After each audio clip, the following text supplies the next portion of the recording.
बॉलीवुड के rock star Ranbir Kapoor और आलिया भट्ट अपना पेरेंटहुड एंजॉय कर रहे हैं। इसी महीने आलिया भट्ट ने एक नन्ही सी परी को जन्म दिया था। अब आलिया और रणबीर ने अपने फैंस के लिए एक बड़ा अनाउंसमेंट कर दिया है। रणबीर और आलिया ने अपनी बेटी का नाम रिवील कर दिया है, जिसके बाद सभी उन्हें बधाई दे रहे हैं। आलिया भट्ट ने इंस्टाग्राम हैंडल पर एक पोस्ट शेयर कर बेटी का नाम अनाउंस किया है।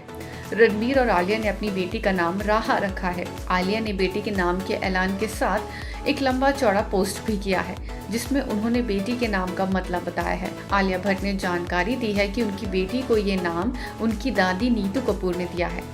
आलिया भट्ट ने कैप्शन में लिखा है, राहा का एक मतलब है जॉय। संस्कृत में राहा एक गोत्र है, जबकि बांग्ला में इसका मतलब आराम और राहत है। आलिया ने आगे लिखा कि अरबी में इसका मतलब शांति है। इसके अलावा इसकी खुशी, स्वतंत्रता और आनंद जैसे भी कई मतलब हैं। आलिया की पोस्ट पर सेलिब्रिटीज से लेकर फैंस तक कमेंट कर रहे हैं। आलिया ने 6 नवंबर को बेटी को जन्म दिया था। दिल्ली के चांदनी चौक की भगीरथ पैलेस मार्केट में लगी आग पर कई घंटों की मशक्कत के बाद काबू पा लिया गया है। अभी भी दुकानों से धुआं उठता देखा जा सकता है। अधिकारियों का कहना है कि कूलिंग प्रक्रिया अभी जारी है। भाई बिल्कुल ब्लू कलर की आग है।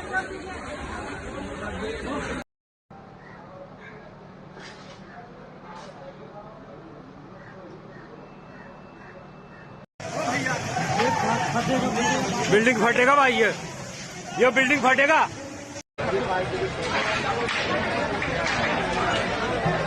दरअसल गुरुवार की रात को भगीरथ पैलेस की इलेक्ट्रॉनिक्स और लाइट मार्केट में भीषण आग लग गई थी। देखते ही देखते आग ने विकराल रूप ले लिया था और 50 से ज्यादा दुकानों को अपनी चपेट में ले लिया, जो जलकर राख हो गई हैं। अधिकारियों के मुताबिक आग गुरुद्वारे के पास दुकान नंबर 1868 में लगी थी, जिसके बाद यह आग चारों तरफ फैल गई। आग पर काबू पाने के लिए दमकल की 40 गाड़ियां मौके पर पहुंची थी। हालांकि तंग गलियों के कारण दमकल विभाग को कड़ी मशक्कत करनी पड़ी, जिसके बाद आग पर काबू पाया गया। आग में किसी के हताहत होने की खबर नहीं है। वहीं आग लगने के कारणों का अभी तक खुलासा नहीं हो सका है। घटना पर दिल्ली के मुख्यमंत्री अरविंद केजरीवाल ने भी ट्वीट कर दुख जताया है। दिल्ली में नगर निगम और गुजरात में विधानसभा चुनाव के बीच आम आदमी पार्टी और बीजेपी के बीच आर पार की लड़ाई देखी जा रही है।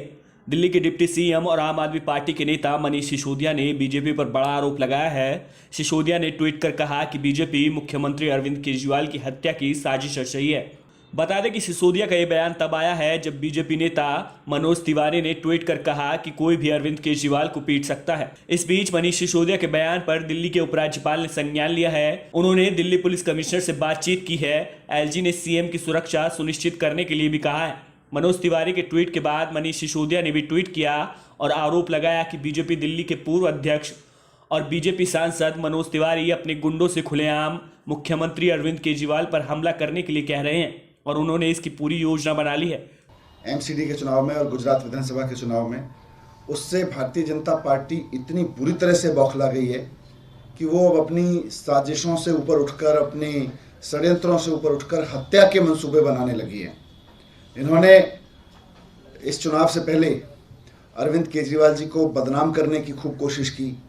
तरह तरह के बयान देकर, गाली गलौज करके खूब उनको मोरल डाउन करने से लेके उनको नीचे लाने की बहुत कोशिश की इन्होंने, लेकिन ये किसी भी कोशिश में कामयाब नहीं हुए। तो कल मनोज तिवारी जी ने एक तरह से धमकी दी है केजरीवाल जी को, और मनोज तिवारी जी की उस धमकी से ये साफ हो जा रहा है कि भारतीय जनता पार्टी अरविंद केजरीवाल जी की हत्या करने की साजिश कर रही है। जिस तरह से कल मनोज तिवारी जी ने जिस भाषा में बात की है, वह पूरी तरह से खुली धमकी है।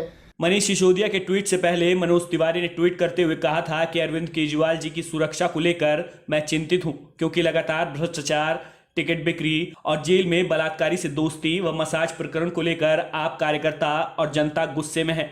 इनके एमएलए पिटे भी हैं, इसलिए दिल्ली के सीएम के साथ ऐसा ना हो, सजा न्यायालय ही दे। मैंने कल अरविंद केजरीवाल जी के सुरक्षा की चिंता की है।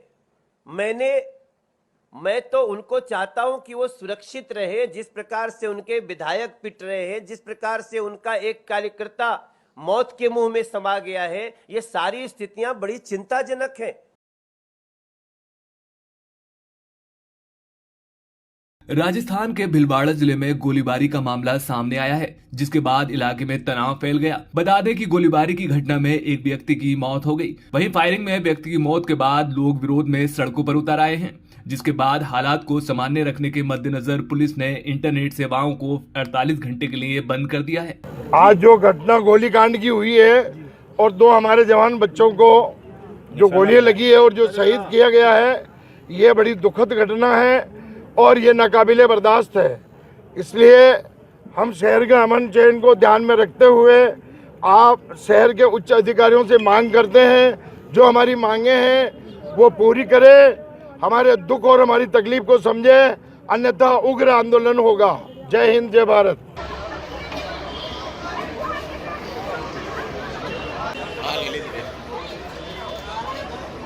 गौरतलब है कि गुरुवार को 2 बाइक पर आए 4 बदमाशों ने एक युवक की गोली मारकर हत्या कर दी। घटना के तुरंत बाद सड़क पर अफरा तफरी मच गई। पुलिस ने सड़क को जाम कर दिया, लेकिन हत्यारे पकड़े नहीं गए। वहीं इस घटनाक्रम पर एएसपी ज्येष्ठा मैत्री ने बताया कि मुंशी खान पठान के 2 भाई इब्राहिम पठान उर्फ भूरा उम्र 34 साल और कमरुद्दीन उर्फ टोनी उम्र 22 साल भीलवाड़ा के बदला चौराहे से हरनी महादेव की ओर जा रहे थे। दोपहर करीब 3 बजे गुरुवार को 2 बाइक पर 4 बदमाश आए और इमामुद्दीन और इब्राहिम पर ताबड़तोड़ फायरिंग कर दी। भीलवाड़ा शहर के बड़ला चौराहे पर करीब 3:20 3:25 दिन में ही फायरिंग की घटना हुई है।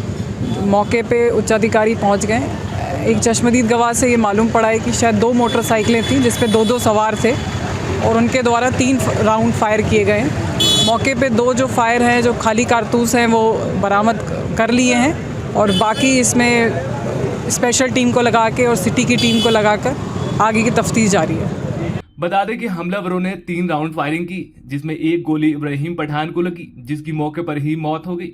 उसका भाई टोनी भी घायल हो गया। आसपास के लोग कुछ समझ पाते इससे पहले ही बदमाश भाग निकले। वहीं सूचना मिलने पर पुलिस मौके पर पहुंची और दोनों को महात्मा गांधी अस्पताल ले गई। कोई पुरानी रंजिश का मामला है, ऐसी कोई बात सामने आ रही है? नहीं, अभी तक तो ऐसी कोई बात तो नहीं हुई है। जब तक कि सीसीटीवी से पुष्टि नहीं हो जाए कि कौन लोग हैं, क्या चेहरे हैं, बस उससे पहले कहना मुश्किल है। मैम, अभी ऑन रोड पे पुलिस खड़ी हुई थी, 3 लोग निकले।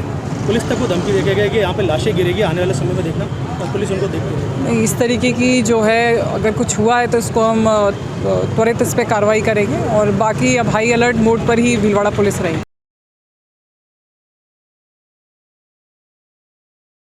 मंगलुरु कुकर ब्लास्ट की जांच अब एनआईए करेगी। इस संबंध में गुरुवार को कर्नाटक सरकार एक आदेश जारी किया गया। प्रदेश के गृह मंत्री अर्गा ज्ञानेंद्र ने बयान जारी कर बताया कि प्रदेश सरकार ने गृह मंत्रालय को पत्र लिखकर मामले की जांच एनआईए को सौंपे जाने के संबंध में सिफारिश की। सूत्रों के मुताबिक केंद्रीय गृह सचिव को लिखे पत्र में कहा गया है कि राज्य पुलिस ने मामले में गैर कानूनी गतिविधि रोकथाम अधिनियम की धारा 16, 38 और 39 लगाई है। मामले की एनआईए से जांच कराने की सिफारिश करते हुए इस पत्र में कहा गया है कि चूंकि यह एनआईए अधिनियम 2008 की धारा 6 के तहत एक अनुसूचित अपराध है, इसीलिए इसे आगे की आवश्यक कार्यवाही के लिए एनआईए को केस की जांच के लिए प्रस्तुत किया जा रहा है। कर्नाटक के पुलिस महानिदेशक प्रवीण सूद ने कहा था कि एनआईए और अन्य केंद्रीय एजेंसियां पहले दिन से प्रदेश पुलिस के साथ मामले की जांच करने के लिए काम कर रही हैं। बता दें कि इसी महीने की 19 तारीख को मंगलुरु में एक ऑटो रिक्शा में धमाका हुआ था, जिसमें यात्री और चालक घायल हो गए थे। पुलिस ने इसे आतंकी कार्यवाही करार दिया है और यात्री को इस घटना के लिए आरोपी बनाया है। आरोपी की पहचान मोहम्मद शारिक के रूप में की गई है। प्रधानमंत्री नरेंद्र मोदी ने महावीर लचित बोरफुकन की जयंती कार्यक्रम में शिरकत की। बता दें कि महावीर लचित बोरफुकन की 420 जयंती है। गौरतलब है कि उन्होंने अपने पराक्रम के बल पर मुगलों से लड़ाई लड़ी। लचित बोरफुकन असम के पूर्ववर्ती अहोम साम्राज्य में महान सेनापति थे। उन्होंने 1671 के सराय घाट के युद्ध में सेना की अगुवाई के लिए जाना जाता है। उन्होंने अपने कुशल नेतृत्व से औरंगजेब मुगल सेना का असम पर कब्जा करने का प्रयास विफल कर दिया था। लचित बोरफुकन को उत्तर पूर्व भारत का शिवाजी भी कहा जाता है। वहीं लचित बोरफुकन के 400वीं जयंती समारोह में पीएम मोदी ने अपने संबोधन में कहा कि मैं असम की उस महान धरती को प्रणाम करता हूं जिसने लचित बोरफुकन जैसे वीर दिए। सबसे पहले मैं असम की उस महान धरती को प्रणाम करता हूं जिसने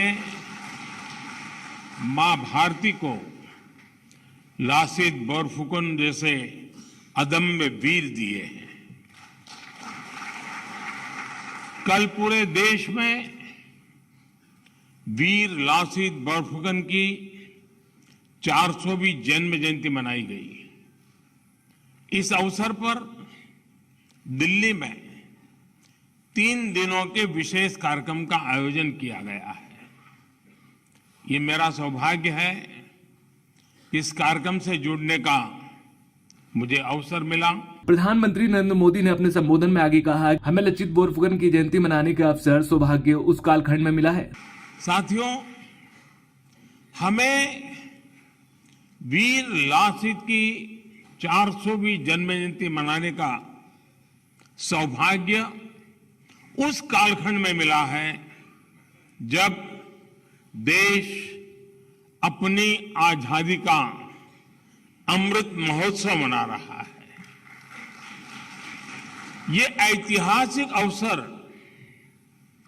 असम के इतिहास का एक गौरवशाली अध्याय है। मैं भारत की अमर संस्कृति, अमर शौर्य और अमर अस्तित्व के इस पर्व पर इस महान परंपरा को प्रणाम करता हूं। पीएम मोदी ने अपने संबोधन में आगे कहा कि हमें सदियों से ये बताने की कोशिश की गई कि हम हमेशा से लूटने पिटने हारने वाले लोग हैं। भारत का इतिहास गुलामी का इतिहास नहीं है। हमारे हजारों वर्षों की जीवंतता, हमारे पराक्रम की निरंतरता, यही भारत का इतिहास है। लेकिन हमें सदियों से ये बताने की कोशिश की गई कि हम हमेशा लूटने पीटने वाले हारने वाले लोग रहे हैं। भारत का इतिहास सिर्फ गुलामी का इतिहास नहीं है। भारत का इतिहास योद्धाओं का इतिहास है, विजय का इतिहास है। Subscribe now and press the bell icon. Never miss an update.